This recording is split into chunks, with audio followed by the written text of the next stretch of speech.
என் தேவேந்திரகுல வேளாளர் சமுதாய உறவுகளுக்கும் தமிழ்ச்சமூக உறவுகளுக்கும் என்னுடைய முதற்கண் வணக்கம். இந்த காணொலி எதற்காண்டி அப்படின்னா, வருகின்ற ஏப்ரல் 23, 2026க்கான சட்டமன்ற தேர்தல் நடைபெற இருக்குது. இந்த தேர்தலில் தேவேந்திரகுல வேளாளர் சமூகத்துடைய இந்த பட்டியல் வெளியிட்ட கோரிக்கையை யார் ஜெயிச்சா சட்டசபையில் போய் பேசுவாங்களோ அவர்களுக்கு நம்மளுடைய வாக்குகளை சிந்தாமல் செதறாமல் ஒட்டுமொத்த தேவேந்திரகுல வேளாளர்களும் அவருக்கு வாக்களிக்கணும் அப்படின்றக்காண்டி தான் இந்த காணொலி. அது மட்டுமல்லாமல் நம் சமூகத்தை சார்ந்த எண்ணற்ற அண்ணன்மார்கள் ஒவ்வொரு தொகுதியிலையும் தனித்து வேற போட்டிடுறாங்க. ஸோ அவங்களுக்கும் அவங்களுடைய வாக்குகளை செலுத்துங்க அப்படின்றக்காண்டி தான் இந்த காணொலி. அதாவது தேவேந்திரகுல வேளாளர் சமூகத்துடைய நீண்ட நாள் கோரிக்கையான இந்த பட்டியல் வெளியிட்ட கோரிக்கையை இதுவரைக்கும் எந்த அரசும் செவிசாய்க்கலை. எதிர்க்கட்சியாக இருந்த எடப்பாடி பழனிசாமி அவர்களோடு பார்த்திங்கன்னா ஒரு நாளும் சட்டசபையில் இதை பற்றி வாய் திறந்ததே கிடையாது.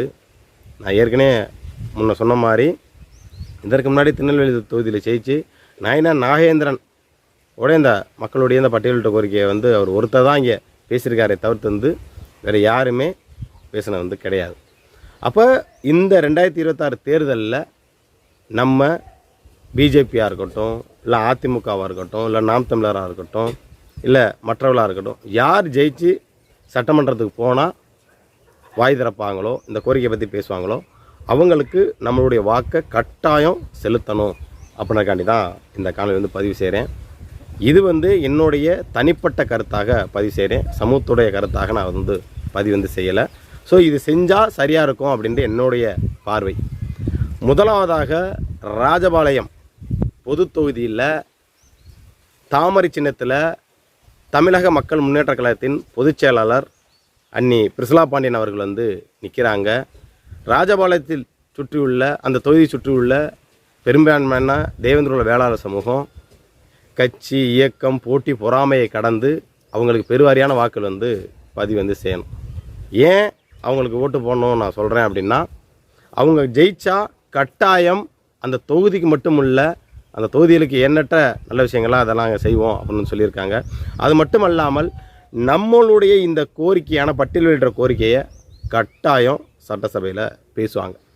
ஏன்னா தமிழக மக்கள் முன்னேற்ற கழகம் கட்சி தொடர்ந்து அண்ணன் ஜார்ஜ் பாண்டியன் அவர்களும் எல்லா இடங்களிலுமே பொதுக்கூட்டங்களை நடத்தி இந்த பட்டியல் வெளியிட்ட கோரிக்கையை தொடர்ந்து வலியுறுத்தி வந்துக்கிட்டே இருக்காங்க. கண்டிப்பாக ராஜபாளையம் சட்டமன்ற தொகுதியில் தாமரை சின்னத்தில் நம் மக்கள் பெருவாரியாக வாக்குகள் செலுத்துனீங்க அப்படின்னா, அவங்க ஜெயிச்சாங்க அப்படின்னா கண்டிப்பாக இந்த கோரிக்கையை கண்டிப்பாக அவங்க அழுத்தம் கொடுப்பாங்க. அப்படி அங்கே போய் பேசலாம் அப்படின்னா நம்மளே அவங்கள்ட்ட கேள்வி வைக்கணும். ஏன் நானே உரிமையாக கேட்பேன், ஜெயிச்சு இவ்வளோ தூரம் உங்களுக்கெல்லாம் நாங்கள் இவ்வளோ தூரம் சப்போர்ட் பண்ணமே, ஏன் இது வரைக்கும் சட்டசபையில் பேசலாம் அப்படின்னு நம்மளே அவங்கள கேள்வி வைக்கலாம், உரிமை கேள்வி வைக்கலாம். ஸோ அதனால் தாமரை சின்னத்தில் அன்னி பிரிசிலா பாண்டியனை போட்டி போடுறாங்க. அவங்களுக்கு பெருவாரியான வாக்குகளை தேவேந்திரகுல வேளாளர் சமூகம் வாக்களித்து அவங்கள வெற்றி பெற செய்யணும். அப்படி வெற்றி பெற வைத்தால் கண்டிப்பாக நம்மளுடைய பட்டியலிட்ட கோரிக்கையை சட்டசபையில் பேசுவாங்க அப்படின்றக்காண்டி தான் அவங்களுக்கு வாக்களிக்க சொல்கிறோம். ரெண்டாவது பார்த்திங்கன்னா, நாம் தமிழர் கட்சியுடைய வேட்பாளராக சிறுவில்லிபுத்தூர் தொகுதியில் அண்ணன் கரிகால மல்லர் போட்டிடுறார். விவசாய சின்னத்தில் அவருக்கும் பெருவாரியான வாக்குகளை தேவேந்திரகுல வேளாளர் சமூக மக்கள் வாக்களிக்கணும். ஏன்னா அண்ணன் கரிகால மல்லரை பற்றி உங்கள் எல்லாத்துக்குமே தெரியும். தொடர்ந்து நம் சமூக உணர்வோடு சமூக சிந்தனையோடும் தமிழ் சமூகத்தை நேசிக்கக்கூடிய ஒரு அண்ணன். அப்பேற்பட்ட அண்ணன் கண்டிப்பாக அவர் அந்த சிறுவில்லிபுத்தூர் சட்டமன்ற தொகுதியில் ஜெயிச்சார் அப்படின்னா கண்டிப்பாக இந்த பட்டியல் வெளியிட்ட கோரிக்கையை கண்டிப்பாக சட்டமன்றத்தில் கண்டிப்பாக பேசுவார். அதனால் சிறுவில்லிபுத்தூர் தொகுதியில் அண்ணன் கரிகால பாண்டியனுக்கு கட்டாயம் தேவேந்திரகுல வேளாளர் சமூகம் பெருவாரியான வாக்குகள் செலுத்தணும் அப்படின்றது கேட்டுக்கிறேன். அடுத்து பார்த்திங்கன்னா, வாசுதேவநல்லூரில் 2 அண்ணனுமே நம்ம விட்டு கொடுக்க முடியாது. ஏன்னா நம்ம யாருக்கு சப்போர்ட் பண்ணணும் தெரில. ஆனால் இருந்தாலும் என்னை பொறுத்தளவு அண்ணன் ஆனந்தன் ஐயாச்சாமிக்கு நான் சப்போர்ட் பண்ணலாம்னு நான் நினைக்கிறேன். ஏன் அப்படின்னா இது என்னோடய தனிப்பட்ட கருத்தாக தான் நான் இது பண்ணுறேன். ஏன் நான் அந்த வார்த்தையை சொல்கிறேன் அப்படின்னா, நம் சமூகத்துக்கு மட்டும் கிடையாது, இவர் சாதிக்கிலே சொல்லவே முடியாது. அண்ணன் ஆனந்தன் ஐயாச்சாமி என்னென்னா சாதிங்கிற ஒரு வட்டத்துலேயே அவர் கொண்டே நம்ம வர முடியாது. கண்டிப்பாக அவர் எல்லா சமூகத்துக்கான ஒரு சிறந்த மனிதர், எல்லா சமூகமும் நேசிக்கக்கூடிய ஒரு மனிதர். தென்காசி தொகுதியில் போன முறை எம்பி தேர்தல் அவருக்கு வாய்ப்பு கிடைக்கல. கிடச்சிருந்தா கண்டிப்பாக அந்த தொகுதியில் அண்ணன் தான் வெற்றி பெற்றிருப்பார். ஸோ வாய்ப்பு வந்து கிடைக்காம போச்சு. வாசுதேவநல்லூரில் இந்த முறை தாமரை சின்னத்தில் அண்ணன் ஆனந்தன் ஐயாச்சாமி அவர்களுக்கு வந்து வாய்ப்பு வந்து கிடச்சிருக்குது. கண்டிப்பாக வாசுதேவநல்லூரில் இருக்கக்கூடிய என் தேவேந்திரகுல வேளாளர் சமூகம் பெருவாரியான வாக்குகள் வந்து அண்ணன் ஆனந்தன் ஐயாச்சாமிக்கு போடணுன்றதை நான் உரிமையோடு நான் கேட்டுக்கிறேன். ஏன்னா அண்ணன் இசைமதிவாணனும் விவசாய சின்னத்தில் அண்ணன் வந்து போட்டி போடுறாங்க. இருந்தாலும் அண்ணனும் கண்டிப்பாக ஜெயிச்சா நம்மளுடைய பட்டியலிட்ட கோரிக்கையை அண்ணன் கட்டாயம் போய் பேசுவாங்க. ஆனால் இருந்தாலும் ஏன்னா அதிமுக பிஜேபி கூட்டணியில் இருக்காங்க. ஏன்னா நாம் தமிழர் கட்சி அந்த இடத்துல தனித்து வந்து நிற்கிறாங்க. ஸோ அப்படி இருக்கும்போது நம்ம சமூக வாக்குகள் மட்டும் இல்லாமல் அதுக்கு பிஜேபி அதிமுக வாக்குகள் வந்துச்சு அப்படின்னா கண்டிப்பாக அண்ணனுக்கு பெருவாரியான வாக்குகள் வந்து வரும். ஸோ அதனால் அந்த தொகுதியில் வேறு யாருக்கும் திமுகவுக்கோ வேறு யாருக்கும் ஓட்டு போடாமல் அண்ணன் ஆனந்தன் ஐயாச்சாமி அவர்களுக்கு வந்து பெருவாரியான வாக்குகளை வந்து வாசுதேவநல்லூர் சட்டமன்ற தொகுதியில் வந்து நம்ம மக்கள் பெருந்திரளாக வாக்களிக்க வேணுன்றதை நான் வந்து கேட்டுக்கிறேன். அதுக்கப்புறம் பார்த்திங்கன்னா பெருசாக நம்ம சொல்கிற மாதிரி ஒன்றும் இல்லை. ஏன்னா நமக்கு தெரிஞ்ச கேண்டிடேட் இவ்வளோ தான். நம்ம வேறு யாரும் வந்து நமக்கு இந்த தகவல் வந்து கொடுக்கல, நாங்கள் இந்த தொகுதியில் நிற்கிறப்பா அப்படின்னு வந்து கொடுக்கல. ஸோ இதை தாண்டி நான்குநேரி தொகுதியில் நான் ஏற்கனவே சொன்ன மாதிரி தம்பி தீபக் பாண்டியனுடைய சகோதரி தமிழ்ச்செல்வி, ஏன்னா புதிய தமிழகம் கட்சி சார்பாக வந்து பார்த்திங்கன்னா கேஸ் சிலிண்டரு சின்னத்துலேருந்து நிற்கிறாங்க.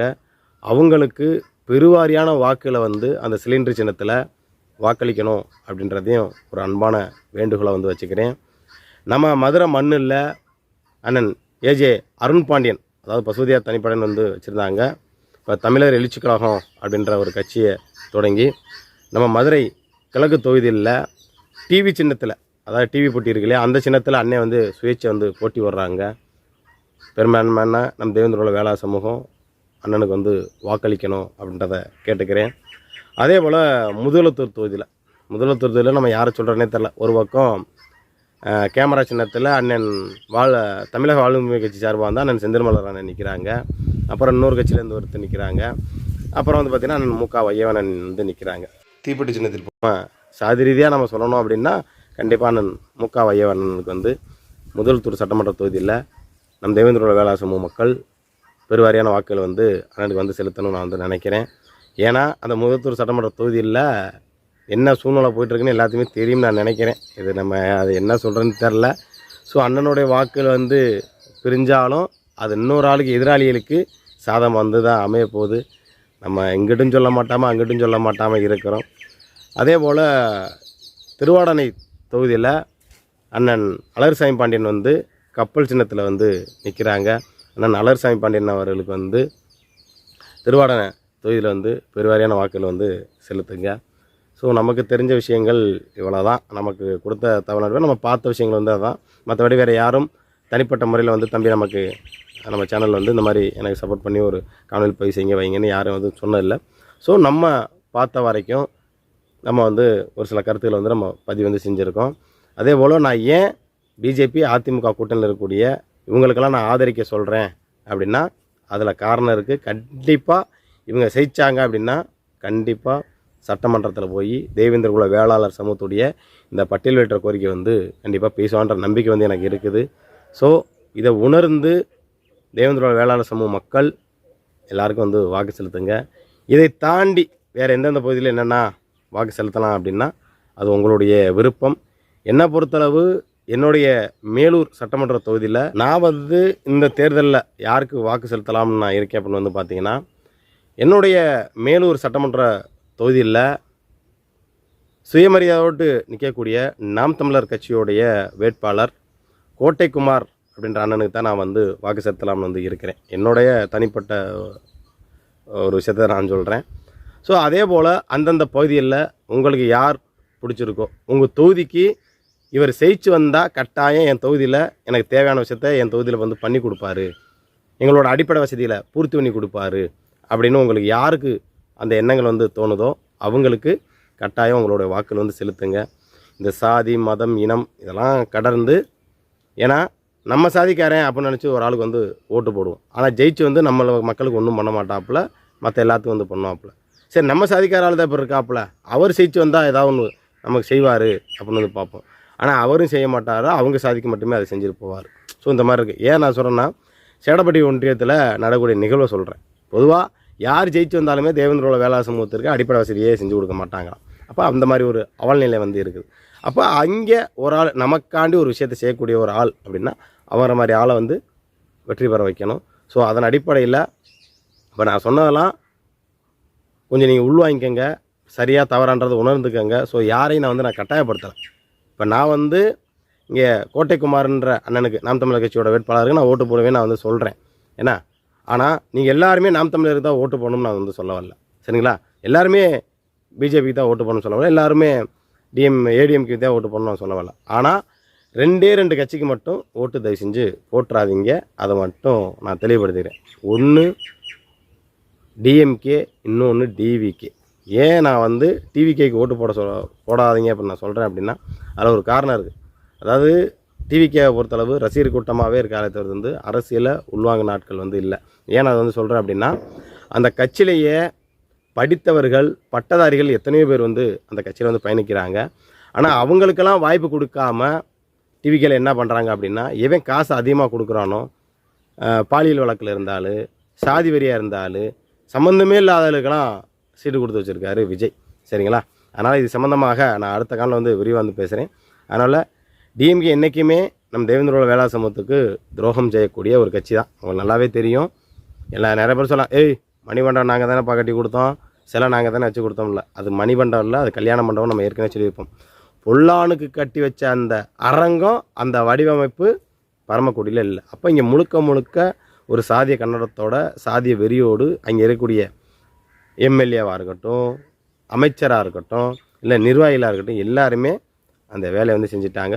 ஸோ ஏதோ நாய்க்கு எலும்பு துண்டு போட்ட மாதிரி இந்த சமூகத்தை நினச்சி அந்த வேலையை வந்து செஞ்சாங்க. ஸோ எடப்பாடி இதையாவது செய்வார்னு பார்த்தா அதுவும் இல்லை தான். நம்ம வந்து பெருசாக வந்து சொல்ல முடியாது. ஸோ எப்படி சொல்கிறது, அந்த கட்சி மேலே ஏன் நமக்கு இவ்வளோ கோபம் வன்மை இருக்குது அப்படின்னா, ஏன்னா அந்த கட்சிக்கு விசுவாசமாக இருக்கக்கூடிய எத்தனையோ ஆட்களை வந்து அந்த கட்சியில் உள்ளவங்க மதிக்காமல் புறந்தள்ளுறாங்க. அப்படி தான் நான் ஏற்கனவே இந்த காணொலியில் வந்து சொல்லியிருப்பேன். ஒட்டப்பிடாரம் தொகுதியில் அண்ணன் சண்முகா பாண்டியன் 3வது முறையும் ஜெயிச்சா அவருக்கு ஒரு அமைச்சர் பதவி கொடுக்கணும் அப்படின்னு அங்கே ஒரு சாதி வெறியனோட பேச்சை கேட்டுக்கிட்டு முதல்வர் மு.க. ஸ்டாலின் வந்து அண்ணன் சண்முகா பாண்டியனுக்கு வந்து சீட்டு வந்து கொடுக்கலாம். அப்போ பார்த்துக்கங்க, ஒரு தொகுதியில் ஒருத்தன் தோற்றுக்கிட்டே இருக்கேன், அவனுக்கு சீட்டு கொடுக்கலன்னா பரவாயில்ல. 2 முறையும் சட்டமன்ற தொகுதியோட வேட்பாளராக இருந்த அண்ணன் சண்முகா பாண்டியன் அண்ணன் அவருக்கு வந்து பார்த்திங்கன்னா சீட்டு கொடுக்காமல் ஒதுக்குறாங்கன்னா அப்போ என்ன காரணம்? அப்போ தேவேந்திரோட வேளா சமூகத்தில் ஒருத்தன் வளர்ந்துடக்கூடாது என்பதில் திமுக அரசு நினைக்குதா, இல்லை அங்கே எவனோ தூண்டி விட்டான இந்த சாதி வெறி பிடிச்ச நாய் அவன் நினச்சானான்னு தெரில. சரியா? அவனுக்கு கீழே தான் இருக்கணும்னு அவனோட எண்ணங்கள் வந்து இருந்திருக்கு. ஆனால் அதையும் தாண்டி அண்ணன் சண்முகா பாண்டியனை வந்து டிஎம்கேக்கு வாக்கு சேகரிக்கப்படுறதா வந்து சொல்கிறாங்க. ஸோ திமுக அந்த தொகுதியில் மண்ணை கவனம், ஒட்டப்படாத தொகுதியில் மண்ணை கவனம். சண்முகா பாண்டியனை தவிர்த்து வேறு யாரையும் நிப்பாட்டினா அது டிஎம்கே இருந்தாலும் ஏடிஎம்கே இருந்தாலும் தோல்வி கன்ஃபார்ம் அப்படின்றதில் தெளிவாக வந்து இருக்கணும். ஸோ அது அந்த தொகுதியில் அந்த மாதிரி வந்து வேலையை வந்து எடுங்க. அதனால் வந்துட்டு வருகின்ற 2026 சட்டமன்ற தேர்தலில் என்னுடைய நிலைப்பாடு இதுதான். சரிங்களா? ஏன்னா நான் ஏன் நாம் தமிழர் கட்சியோடைய வேட்பாளருக்கு வந்து நான் வாக்களிக்கிறேன் அப்படின்னா, பட்டியல் வெளியிட்ட கோரிக்கையை தொடர்ந்து அனைத்து ஊடகங்கள்லையுமே பேசுகிற கட்சி அப்படின்னா அது நாம் தமிழர் கட்சி. அரசியலில் 3ஆம் இடத்தில் இருக்கக்கூடிய தவிர்க்க முடியாத ஒரு கட்சி. தேவேந்திர வேளாளர் சமூகத்துடைய இந்த பட்டியல் வெளியிட்ட கோரிக்கையாக இருக்கட்டும், பொதுக்கூட்டத்தை நடத்தி அதுவும் 15 நிமிட காணொலி, அதாவது பட்டியலேருந்து நம்ம ஏன் வெளில போகணும் அப்படின்றதுக்கு ஒரு குறும்படத்தை அழகாக ரெடி பண்ணி இந்த மக்கள் எளிய மக்களுக்கும் புரிகிற விதமாக, அனைத்து சாதி மக்களுக்கும் புரிகிற விதமாக இந்த கோரிக்கையை கொண்டு போனாங்க. ஸோ அதன் அடிப்படையில் இந்த தேர்தலில் நான் நாம் தமிழர் கட்சியோடைய வேட்பாளர் என் தொகுதியில் நிற்கக்கூடிய கோட்டை குமாரண்ணனுக்கு வந்து வாக்களிக்க போகிறேன். ஸோ என்னுடைய மேலூர் சட்டமன்ற தொகுதியில் இருக்கக்கூடிய என் தேவேந்திர வேளா சமூக உறவுகளும் அண்ணன் கோட்டை குமார் அவர்களுக்கு நாம் தமிழர் கட்சியோட வேட்பாளர் அண்ணன் கோட்டை குமார் அண்ணன் அவர்களுக்கு வந்து பெருவாரியான வாக்குகளை செலுத்தணும் அப்படின்றத ஒரு தாழ்மையான வேண்டுகோளை வந்து கேட்டுக்கிட்டு மீண்டும் ஒருத்தர் காலையில் சந்திக்கிறேன். நன்றி.